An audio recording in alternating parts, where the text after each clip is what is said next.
రాణా గారు ఇక్కడ రాణా గారు సార్ దీంట్లో హిందీ యాక్టర్స్ ఇంటర్వ్యూస్ ఉంటాయి ఫర్దర్గా అండ్ సో అంటే నాకంత హిందీ రాదండి, లేకపోతే పిలిచేవాడిని. లేదు సార్, ఇప్పుడు అన్ని లాంగ్వేజెస్లో వస్తుంది కదా, అండ్ సో దీంట్లో కాంట్రవర్సీ ఏమన్నా ఉంటుందా? అంటే కాఫీ విత్ కరణ్ షో లాగా ఇద్దరిని పిలిచి మీరు కాంట్రవర్సీ కాఫీలు తాగట్లేదండి ఇందులో. Sir hi Rana sir, Rana. I'm Vinay from మనస్టార్ సార్ ఇందాక ముగ్గురు టక్ టక్ టక్ అన్నారు సార్, ఎవరు sir hi sir. Okay yes sir ఇది ఇప్పటివరకు మీరు చేసిన వాటిలో అందరితో చేయడం ఒక ఎత్తు, రామ్ గోపాల్ వర్మ గారితో చేయడం ఒక ఎత్తు. ఆయన కోసం స్పెషల్గా టీ షర్ట్ కూడా వేసుకెళ్ళినట్టున్నారు, ఏంటంటే ఆయనతో ఎక్స్పీరియన్స్? అంటే యాక్చువల్లీ నేను ఆయన ఆఫీస్లో తీద్దాం అనుకున్నానండి, కానీ అమెజాన్ వల్ల తీలేకపోయాం. ఎందుకంటే ఆయన ఆఫీస్లో చాలా షార్ట్స్ పెట్టలేం. But I always think Ram Gopal Varma గారు అరే నీతో మాట్లాడుతున్నా బ్రో, నువ్వు విను చూడు, రాము గారి గురించి అడిగావు.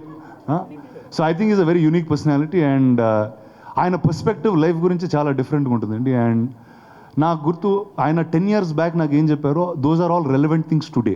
అప్పుడు క్రేజీ అనిపించింది, ఈరోజు రెలవెంట్ అనిపిస్తూ ఉంటుంది. So I think it's a very different mind and I really wanted to speak to him.